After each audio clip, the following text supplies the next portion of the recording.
15 years ago, I was sitting on my deceased father's bed in our family home in West Los Angeles because I had no place else to go. Because of the effects of my craving for alcohol, I ended up back where I grew up.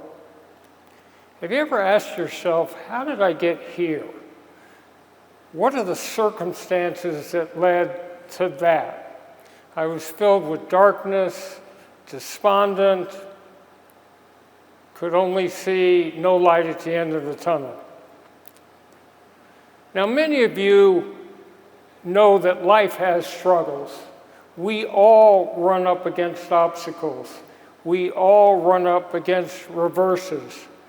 It may not be alcohol as it was for me. It may be another substance, or it may be problems in relationships, or with work, or with investments, or with anything else that sets you back into a place you did not expect to be. The first key in recovery is to break denial. Alcohol is a substance that affects the brain in a way where it tells you, I don't have a problem. And many of us are in denial about the reality of what our problems are. So the first thing is listening skills.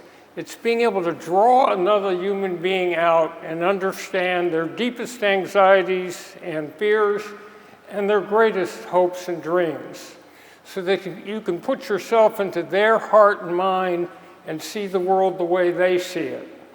And if you can do that, then turn that same process to yourself internally and do an internal inventory as to what really is critical to you, what you're looking for in life, what priorities rank how. So short-term economic gain, long-term economic security, spiritual values, family, geographical location, but have a clear picture for what is important to you as you come back in the situation.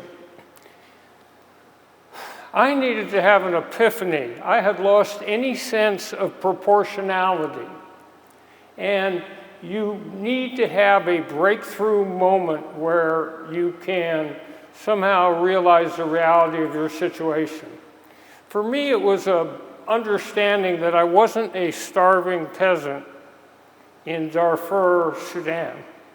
I didn't have the last name Steinberg in Nazi Germany in the 1930s. I didn't have cancer. I didn't have heart disease. I had nothing that was not self-induced. So my father had two core values. One was treasure relationships, especially family. And the second was to make a meaningful difference in the world and help people who couldn't help themselves. And I was obviously failing on both those admonitions.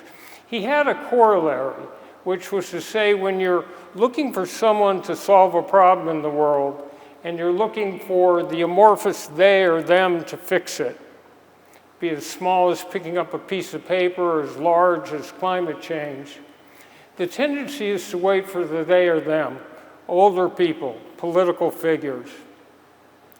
And he would look at me and say, son, you could wait forever for the they.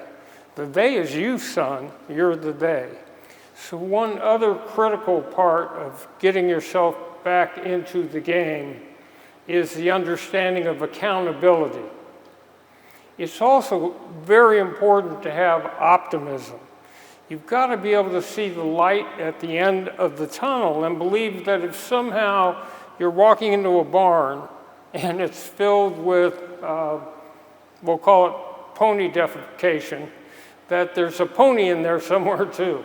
You have to have the sense of optimism to believe in a brighter tomorrow. And then, as I said, you need to listen and hone your listening skills in a meaningful way so you can be in touch with yourself.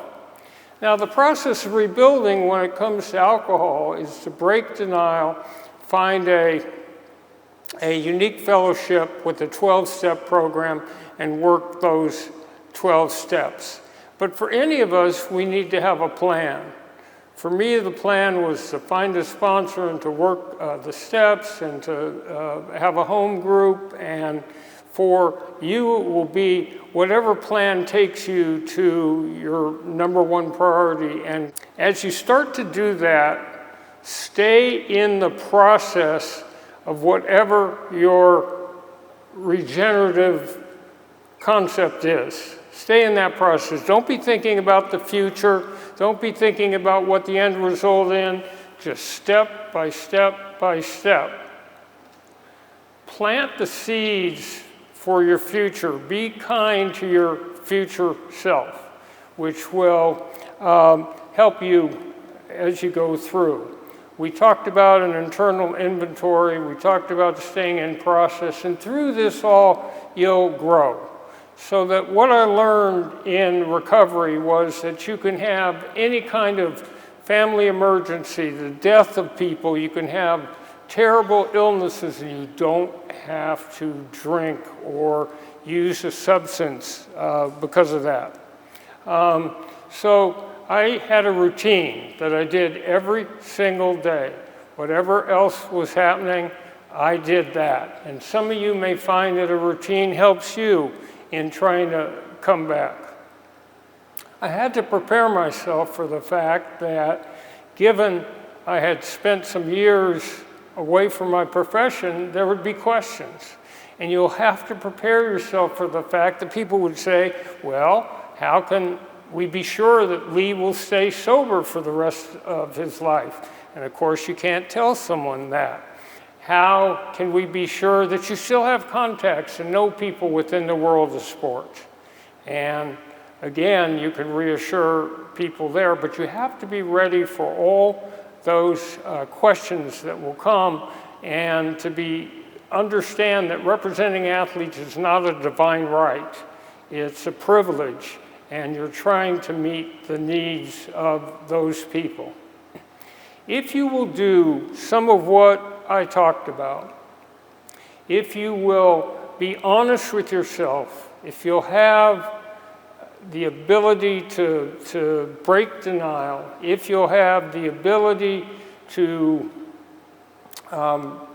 evaluate your own needs and the rest of it, then any of us can come back from any different crash that we have. If I can do it, you can do it. We all can do it, and use our powers and skills to make it a nicer world. So I now have my practice back, and we ask the athletes to retrace their roots and go back to the high school, collegiate, and professional community and set up programs like a high school scholarship fund, a charitable foundation that puts single women at the only home they'll ever own, and the athletes in aggregate have raised $1 billion for charities across the country. So 15 years ago, I was sitting in my father's room trying to figure out where to find more alcohol and what park bench to drink it on. And a couple months back, I was sitting at the Super Bowl with my client being MVP and sitting atop the football world. Thank you.